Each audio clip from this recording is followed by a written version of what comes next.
बताओ तो सही कहाँ पे लगी है? दिल पे चोट लगी है।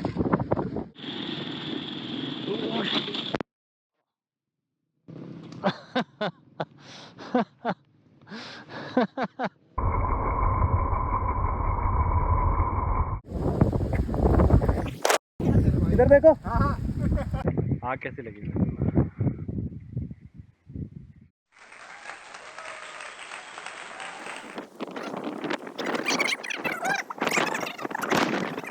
बहुत एक्सपेंसिव, वो क्या बोलते हैं, कारीगरी अलग है, वो क्या प्लम्बर हूँ मैं।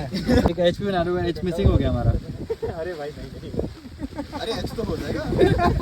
Minor crash on the rocks and the crankcase ruptured, and you can see this oil everywhere. So I started losing engine oil. I was carrying quick dry M seal, so we have put that up. The M seal worked. It took around 30 to 40 minutes to dry out. The bike stopped leaking oil and I rode back all the way to my home.